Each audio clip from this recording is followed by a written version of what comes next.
Morning students, how are you? ఒక 2-3 days మనం క్లాస్లో direct face to face interaction అయింది. ఇప్పుడు మళ్ళీ ఆన్లైన్ క్లాసెస్లో మేము ముందుకు వచ్చాను.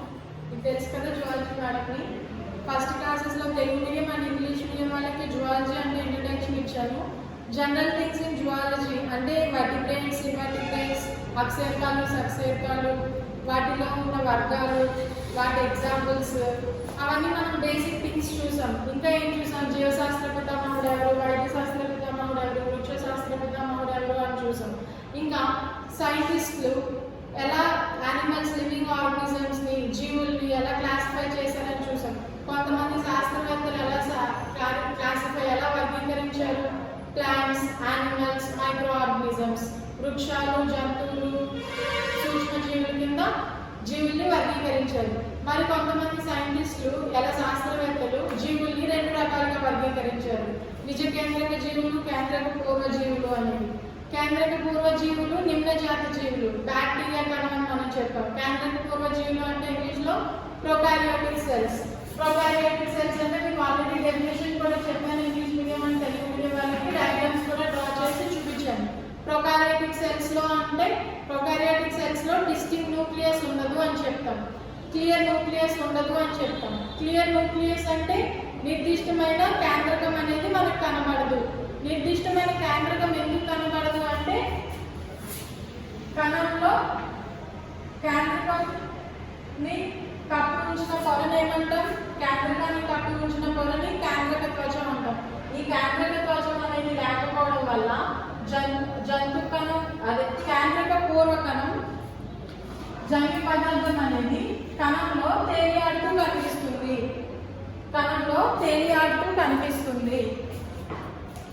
ఏంటి తేలియాడుతూ కనిపిస్తుంది? జన్యు పదార్థం. ఇటువంటి ఏ కణంలో అయితే జన్యు పదార్థం తేలియాడుతూ కనిపిస్తుందో నిర్దిష్టమైన కేంద్రకం ఉండదు, కేంద్రక త్వచం ఉండదు. అలాంటి కణాలని కేంద్రక పూర్వ కణాలు అని మనం నేర్చుకున్నాము. కేంద్రక పూర్వ కణాలు. ఈ కేంద్రక పూర్వ కణం కలిగిన జీవులను ఏమంటాము? కేంద్రక పూర్వ జీవులు, ప్రొకారియోట్స్. దీనికి మనం ఉదాహరణ కింద బ్యాక్టీరియల్ సెల్ చెప్పుకున్నాం. మరి నిజ కేంద్రక జీవులు అంటే ఏంటి? మీరు క్లాస్ విన్నారు, రన్నింగ్ నోట్స్ కూడా రాసుకున్నారు కాబట్టి నా క్లాస్ విన్నప్పుడు ఒకసారి రన్నింగ్ నోట్స్ చూసి చెప్పండి. మీరు చూసి చెప్పినా చూడకుండా చెప్పినా ఇప్పుడు అలా చెప్పినా ప్రాబ్లమే ఉండదు. సో నిజ కేంద్రక జీవులు అంటే పేరులోనే ఉంది నిజమైన కేంద్రకం. నిజమైన కేంద్రకం అంటే కణంలో కేంద్రకం అనేది నిర్దిష్టంగా మనకి కనిపిస్తుంది. ఈ కేంద్రకం నిర్దిష్టంగా ఎందుకు కనిపిస్తుంది అంటే కేంద్రకం అనేది జన్యు పదార్థం అనేది కేంద్రక త్వచంతో కప్పబడి ఉంటుంది. ఇప్పుడు ఇది ఒక జన్యు కణం, ఇందులో ఒక కేంద్రకం, ఒక జన్యు పదార్థం. ఏ కణంలో అయితే కేంద్రకం చుట్టూ కేంద్రక త్వచం ఉంటుందో అది నిజ కేంద్రక జీవులు. అది ఆ కణం నిజ కేంద్రక కణం. ఆ కణం కలిగిన జీవులు నిజ కేంద్రక జీవులు. ఇప్పుడు కొంతమంది సైంటిస్టులు జీవుల్ని, కణాలని ఇలా 2 రకాలుగా విభజించారు. మనం ఆల్రెడీ నేర్చుకున్నాం. నేను క్లాస్లో మీకు చెప్పాను, లాస్ట్ క్లాస్లో. జీవి అంటే ఏంటి? జీవికి ఉండవలసిన లక్షణాలు ఏంటి? జీవికి ఉండవలసిన లక్షణాలు ఫస్ట్ ఏంటి అంటే జీవి అంతా కూడా కణ నిర్మితం, కణంతో తయారు చేయబడినది. Every living organism is made up of cell. Cell is the structural and basic functional unit of organism. ఇది చెప్పాను ఆల్రెడీ. మీరు ఇలా ఇది బైహార్ట్ చేయవలసిందే. కణాలు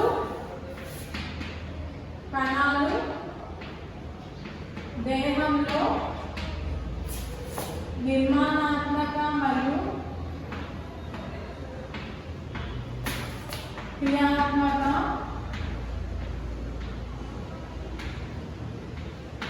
ప్రమాణాలు.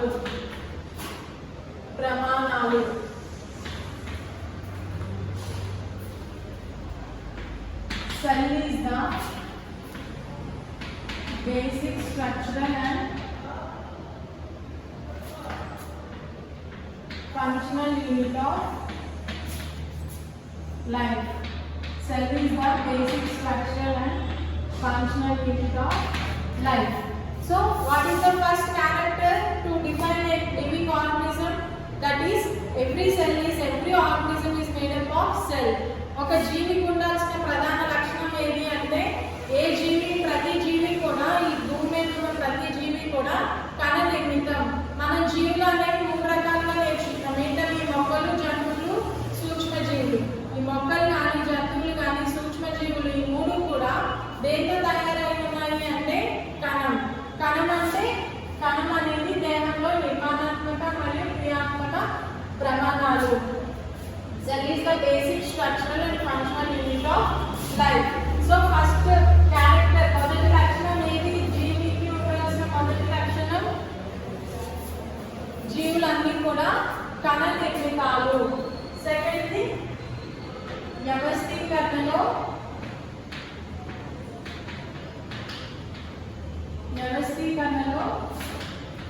సంక్లిష్టత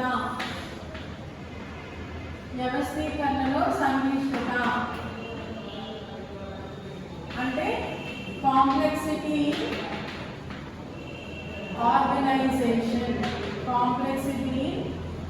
ఆర్గనైజేషన్. ప్రతి జీవి కూడా దేంతో తయారు చేయబడినది? కణం. Every living organism is made up of cell. So మరి ఆర్గనైజేషన్ అంటే ఏంటి? కాంప్లెక్సిటీ అంటే ఏంటి మేడం అంటే సెల్.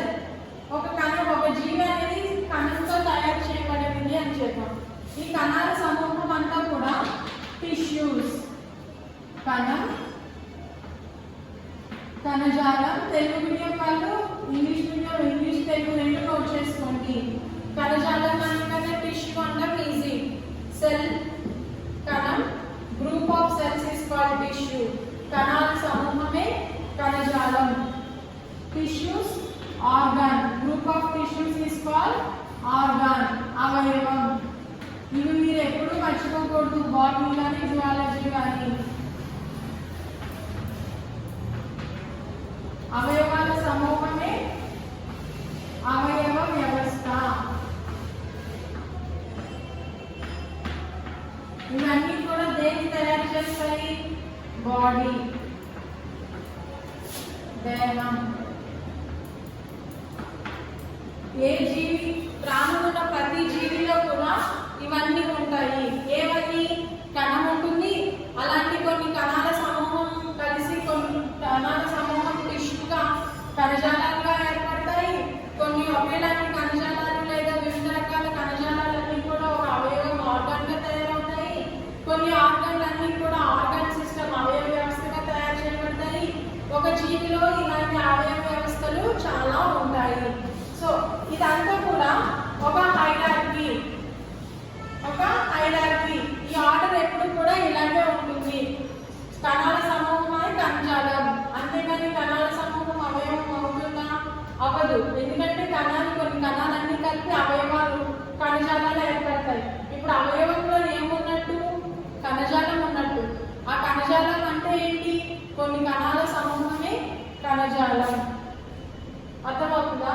ఇది మన ప్రతి శరీరంలో ఉండే ఒక ఆర్డర్. ఏంటి order? Cell, tissue, organ system and body. So ఇది నోట్ చేసుకోండి. కాంప్లెక్సిటీ ఇన్ ఆర్గనైజేషన్ అంటే ప్రతి జీవిలో కూడా ఇవన్నీ కూడా ఉంటాయి. ఇవన్నీ కూడా సంక్లిష్టంగా ఉంటాయి. ఇవన్నీ కూడా వ్యవస్థీకరించబడతాయి అంటే ఒక ఆర్డర్లో ఉంటాయి అని అర్థం.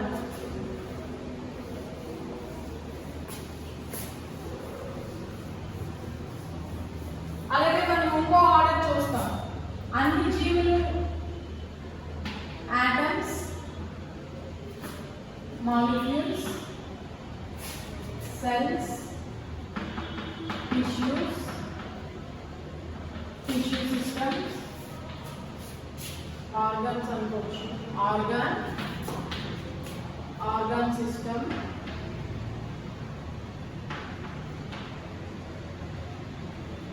body,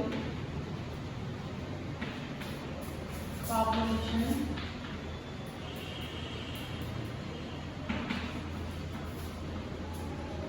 community,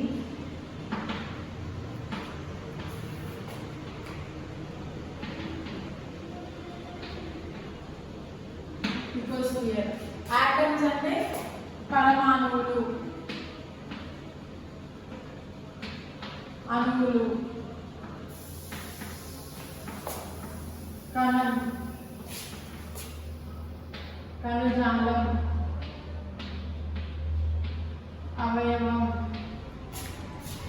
అవయవ వ్యవస్థ. నిన్న తెలుగు మీడియం వాళ్ళు లాస్ట్ క్లాస్లో ఇది రాసుకున్నారు. అవయవ వ్యవస్థ, శరీరం, జనాభా,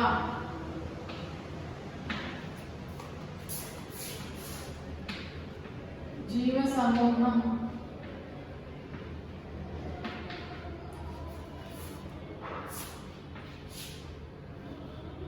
జీవగోళం. సో ఏంటి మేడం ఇప్పుడు వరకు cell, tissue, organ system, body అని చెప్పారు. మరి ఇదంతా ఏంటి అంటే ఇక్కడ ఈ సెల్ నుంచి బాడీ వరకు మన దేహంలో ప్రతి బాడీలో మనకు కనిపిస్తాయి.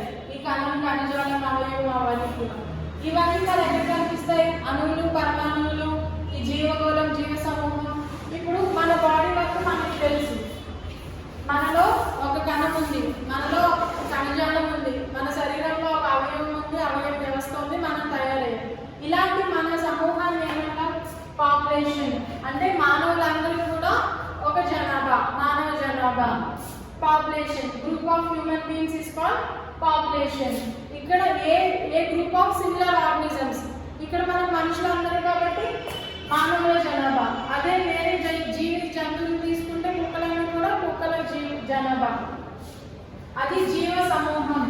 ఇక్కడ మన సొసైటీలో మనం మాత్రమే ఉంటున్నామా? లేదు, మనతో పాటు చాలా జీవులు ఉంటున్నాయి. మన పక్కన చూస్తాం కుక్కలు, పందులు, కాకులు, పిల్లులు. సో అలాంటి కొన్ని జీవుల సమూహాన్ని ఏమంటాం? జీవ సమూహం అంటాం, కమ్యూనిటీ. ఇవన్నీ కూడా దేనిలో ఒక భాగం? ఈకోస్ఫియర్, జీవగోళం. మనం భూమి మీద ఇవే ఉంటాయా? లేదు, నీటిలో చాలా రకాల జంతువులు ఉంటాయి, ఎడారిలో చాలా రకాల జంతువులు ఉంటాయి. ఇవన్నీ కూడా ఏంటి తయారవుతుంది? జీవగోళం అనేది తయారవుతుంది. మన భూమి ఎక్కడనేది జీవగోళం. ఎందుకంటే మన భూమి మీద జీవం ఉంది కాబట్టి భూమిని ఏమంటారు? జీవగోళం. అర్థమవుతుందా? అది కాంప్లెక్సిటీ ఇన్ ఆర్గనైజేషన్ అంటే. నెక్స్ట్ వచ్చే లక్షణం, నెక్స్ట్ వచ్చే క్యారెక్టర్ ఏంటి చెప్పండి? ప్రతిస్పందన.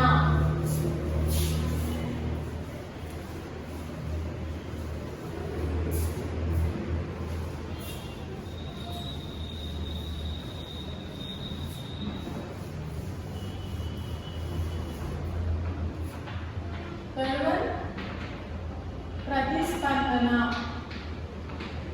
ప్రతిస్పందన అంటే రెస్పాన్స్. ప్రతిస్పందన, ప్రతిస్పందించడం, రెస్పాన్స్ ఇవ్వడం అంటే ఏంటి? నేను మిమ్మల్ని ఒక క్వశ్చన్ అడుగుతాను, మీరు ఆన్సర్ చెప్తారు. వాట్ ఈస్ బయాలజీ అంటారు. క్లాస్లో చాలా మంది చెప్తారు స్టడీ ఆఫ్ లివింగ్ ఆర్గానిజమ్స్ అని. మీరు ఎలా చెప్పగలిగారు ఆ విషయం?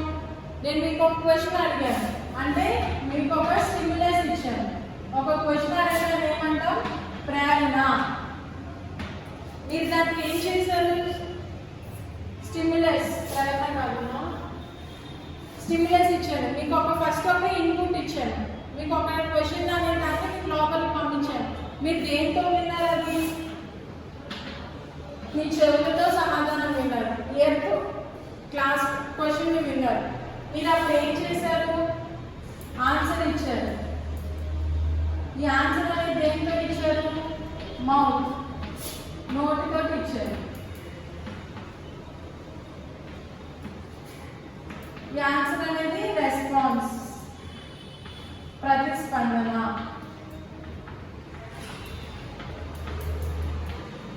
అర్థమవుతుందా? ప్రతిస్పందన. దీన్నే అడుగుక్రియ అని కూడా అంటారు. స్టిమ్యులస్. మీకు ఒక క్వశ్చన్ అడిగాను, మీరు ఈ ఇయర్ తోటి విన్నారు. Ear, mouth, nose, tongue, skin ఇవన్నిటిని కూడా ఏమంటారు? సెన్స్ ఆర్గాన్స్ అంటారు. మనం ఈ సెన్స్ ఆర్గాన్స్ ద్వారా ఏదైనా ఒక స్టిమ్యులస్ ని తీసుకుంటాము. సెన్స్ ఆర్గాన్స్ అంటే జ్ఞానేంద్రియాలు. జ్ఞానేంద్రియాల ద్వారా వింటాం, చూస్తాం, రుచిని గ్రహిస్తాం, వాసన చూస్తాం. ఇవన్నీ కూడా జ్ఞానేంద్రియాలు చేసే పనులు. జ్ఞానేంద్రియాలు 5. అవేంటి? కన్ను, ముక్కు, చెవి, నోరు మరియు చర్మం ఇవన్నీ ద్వారా వింటాం. అలాగే మన లోపలికి ఒక క్వశ్చన్ అనేది తీసుకుంటాం, తిరిగి మనం ఒక ఆన్సర్ చెప్తాం, దానికి ఒక ప్రతిస్పందన ఇస్తాం, దాన్ని ఏమంటారు రెస్పాన్స్. ఈ ప్రతిస్పందన, రెస్పాన్స్, శోభ్యత, అనుక్రియ ఇవన్నీ కూడా కేవలం జీవం ఉన్న జీవులు మాత్రమే చూపించే లక్షణం.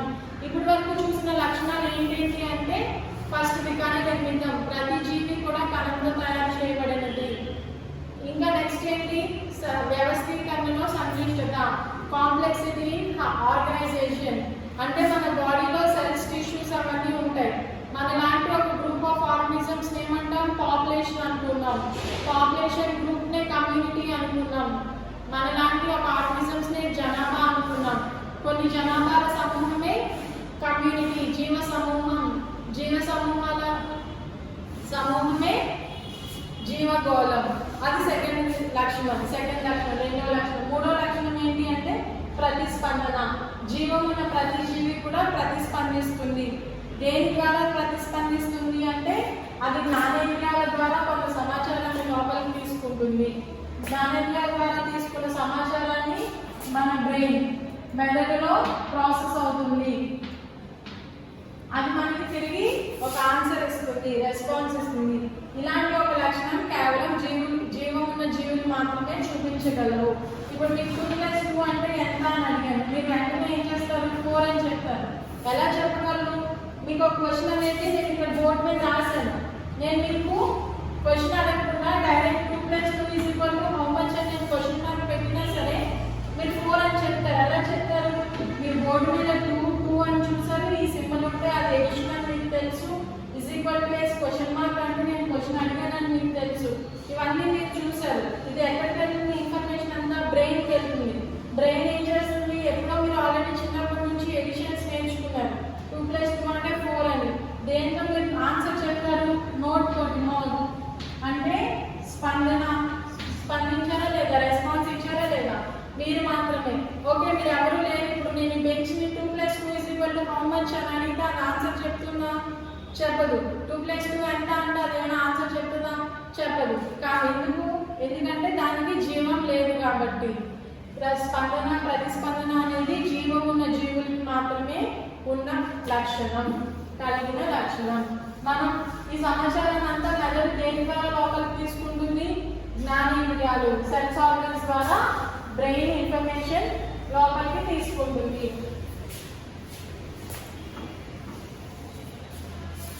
మీకు రన్నింగ్ నోట్స్ అది క్లాస్ స్టార్ట్ అయినప్పుడు నేను ఇస్తాను. డైరెక్ట్ అప్పుడు ఎక్స్ప్లెయిన్ చేయని అవసరం లేదు కదా, మీకు కొంచెం ఇన్ఫర్మేషన్ రాసుకోవడానికి చెప్తే సరిపోతుంది.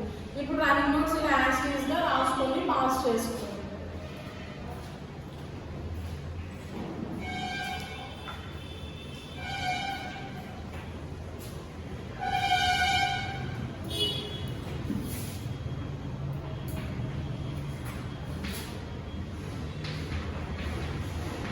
నెక్స్ట్ గ్రోత్, పెరుగుదల.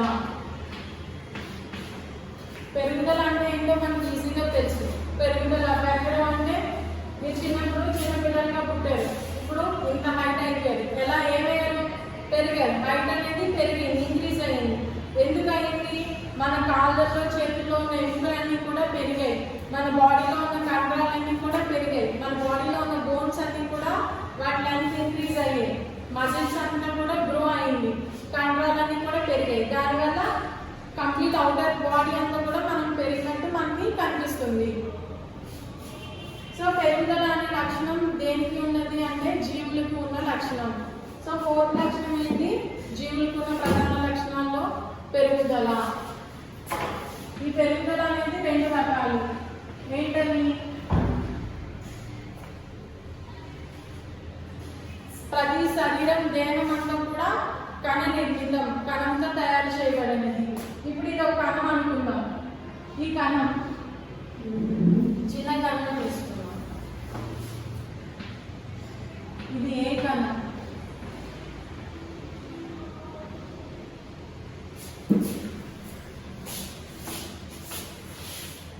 ఇది బి కణం.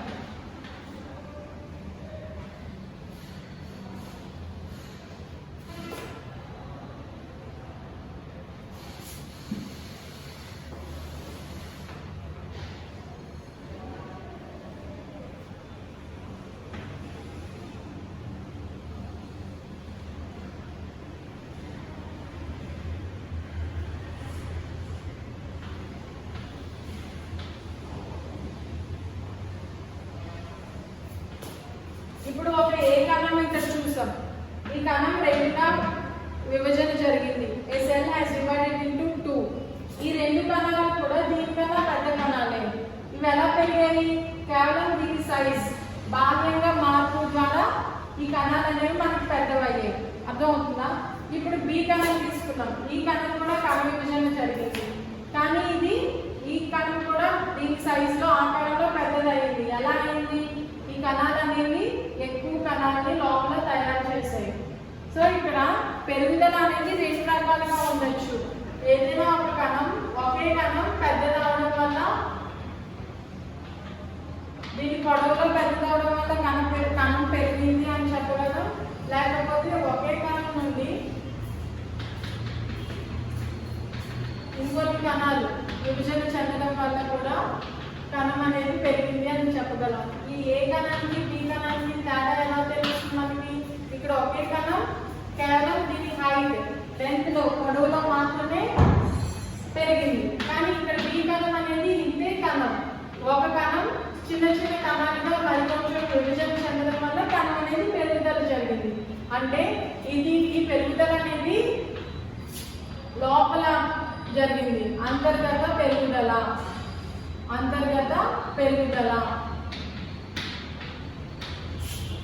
Internal growth.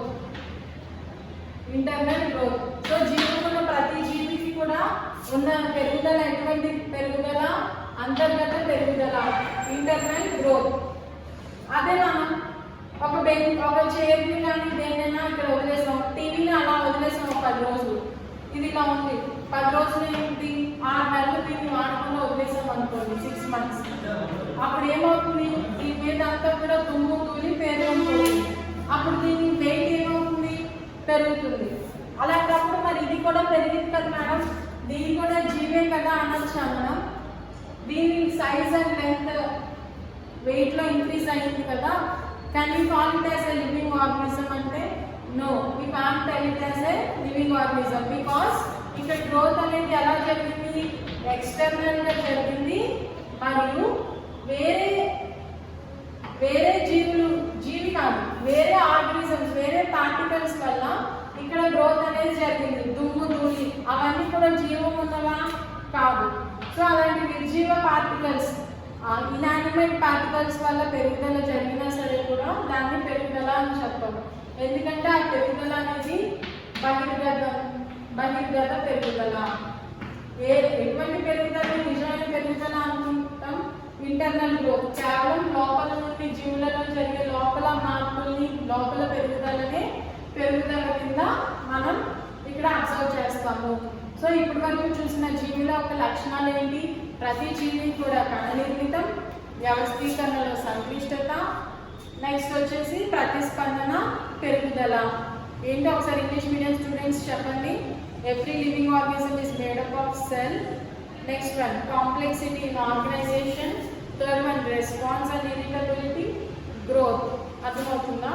ఇది పెరుగుదల. పెరుగుదలలో మీరు 2 పాయింట్స్ గుర్తుంచుకోవాలి. కేవలం అంతర్గత పెరుగుదలని మాత్రమే మనం పెరుగుదలగా పరిగణిస్తాము. అంతర్గత పెరుగుదల అనేది 2 రకాలుగా జరగచ్చు. ఒక కణం చిన్న చిన్న కణాలుగా విభజన జరగడం వల్ల కూడా మనం పెరుగుదల అనుకోవచ్చు, లేదా ఒకే కణం దాని సైజులో పెద్దదవడం వల్ల కూడా మనం పెరుగుదలగా అనుకోవచ్చు. కానీ బహిర్గత పెరుగుదల కాదు. ఎందుకంటే బహిర్గత పెరుగుదల అనేది బయట ఏమైనా దుమ్ము ధూళి అవి పెరిగిపోయినా సరే దాని సైజ్ అనేది, వెయిట్ అనేది ఇంక్రీజ్ అవుతుంది, దాని బరువు పెరుగుతుంది. అటువంటి పెరుగుదలని మనం పెరుగుదలగా పరిగణించము.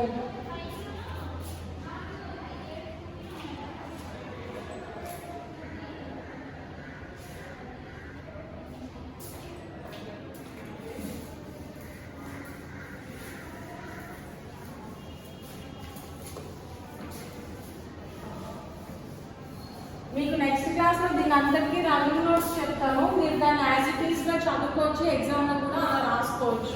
ఓకే, ఇప్పుడు జస్ట్ క్లాస్లో ఒక రఫ్ నోట్స్ ఏదైనా పెట్టుకొని మీరు నోట్ చేసుకోండి.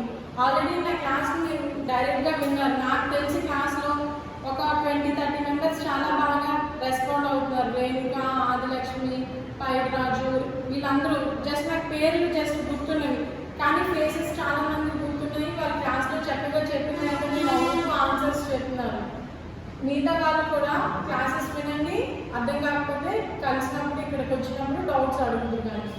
ఓకే, మన నెక్స్ట్ క్యారెక్టర్ ఏంటి అంటే ప్రత్యుత్పత్తి.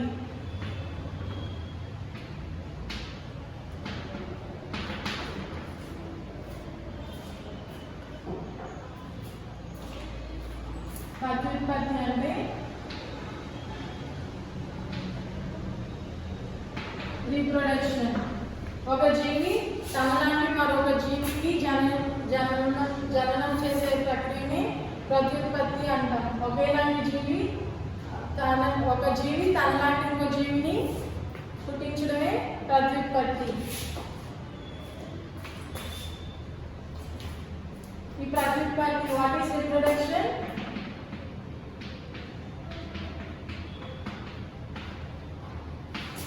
It is the process of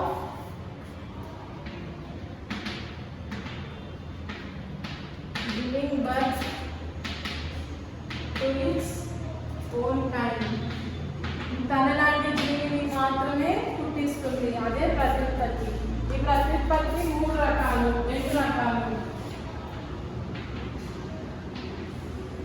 Asexual reproduction.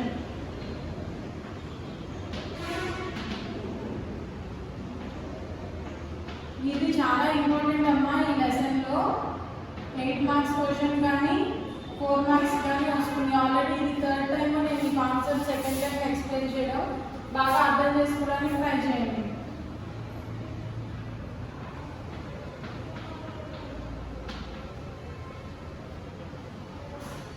లైంగిక ప్రత్యుత్పత్తి, अलैंगिक प्रत्युत्पत्ति, asexual reproduction, sexual reproduction.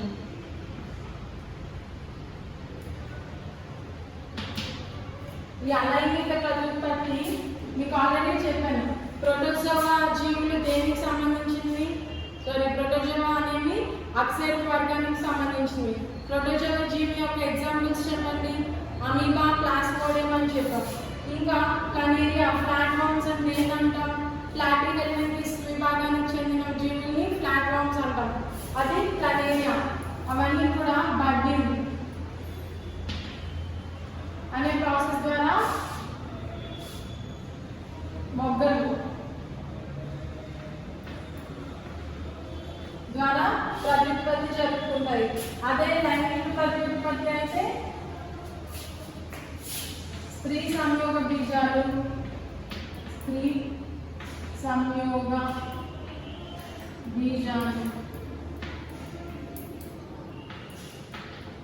పురుష సంయోగ బీజాలు, ఫీమేల్ గ్యామెట్స్ మరియు మేల్ గ్యామెట్స్ ఫలీకరణ చెంది జైగోట్ పిండాన్ని ఏర్పరుస్తాయి. సో ఇటువంటి పురుష మరియు స్త్రీ సంయోగ బీజాలు కలిగిన ప్రత్యుత్పత్తిని ఏమంటాం? లైంగిక ప్రత్యుత్పత్తి అంటాం. అలా కాకుండా కేవలం ఒక జీవి తనలాంటి ఒక జీవికి జన్మం ఇస్తే అది अलैंगिक ప్రత్యుత్పత్తి, అసెక్షువల్ రీప్రొడక్షన్. ఇక్కడ 2 రకాల జీవులు అవసరం లేదు. కానీ పురుష మరియు స్త్రీ సంయోగ బీజాలు కలయిక అనేది ఎందులో జరుగుతుంది? లైంగిక ప్రత్యుత్పత్తిలో జరుగుతుంది. జీవం ఉన్న ప్రతి జీవి కూడా ప్రత్యుత్పత్తి జరుపుకుంటాయి. ఆ మొక్కలు కానీ, జంతువులు కానీ, సూక్ష్మ జీవులు కానీ. అర్థమవుతుందా? ఇప్పుడు వరకు ఏమి చెప్పుకున్నాం? 5 చెప్పాం. ఏంటవి? ఫస్ట్, ప్రతి జైవం కూడా కనలేదు. The every living organism is made up of cell. Complexity in organization, వ్యవస్థీకరణలో సంక్లిష్టత. ఇక్కడ ఏం చూసాం మనం?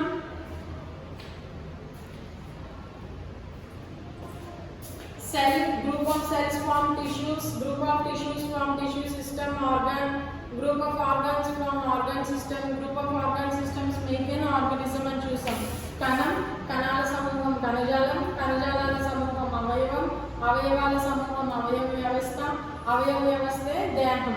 ఇవి కాకుండా మరి మన భూప్రపంచం మీద ఇంకా ఏం చూస్తాం? ఇలాంటి కొన్ని జీవులన్నీ కూడా ఒక జనాభాగా ఏర్పడతాయి. కొన్ని రకాల కొన్ని జీవుల గల జనాభా అంతా కూడా జీవ సమూహం, కమ్యూనిటీగా ఫామ్ అవుతాయి. ఇలాంటి జీవ సమూహాలన్నీ కూడా మన జీవగోళం, ఎకోస్ఫియర్ ఎకోస్ఫియర్ అనేది ఏంటి, ఈ భూమి మీద ఇవన్నీ కూడా ఉంటాయి అని నేర్చుకున్నాం. మూడోది ఏం నేర్చుకున్నాం, ప్రతిస్పందన. మనం దేని ద్వారా ప్రతిస్పందిస్తాం, మన జ్ఞానేంద్రియాల ద్వారా సమాచారాన్ని సెన్స్ ఆర్గాన్ ద్వారా ఇన్ఫర్మేషన్ స్టిమ్యులస్ రూపంలో లోపలికి తీసుకొని బయటికి రెస్పాన్స్ ఇస్తాం. ఇవి ఓన్లీ జీవం ఉన్న జీవులు మాత్రమే చేయగలిగే ప్రక్రియలు. నెక్స్ట్ ఏంటి, పెరుగుదల. పెరుగుదల ఇంపార్టెంట్ 2 పాయింట్లు. పెరుగుదల అనేది జీవుల్లో అంతర్గత పెరుగుదలని మనం పరిగణిస్తాము. ఈ పెరుగుదల 2 రకాలుగా జరుగుతుంది. ఏంటని, ఒక కణం చాలా కణాలుగా విభజన చెందినప్పుడు దాన్ని పెరుగుదల అంటాం. లేదా ఒకే కణం దాని సైజులో, హైట్లో, లెంత్లో, పొడవులో మార్పు చెందినప్పుడు కూడా దాన్ని పెరుగుదల అంటాం. 5వ లక్షణం ఏంటి, ప్రత్యుత్పత్తి.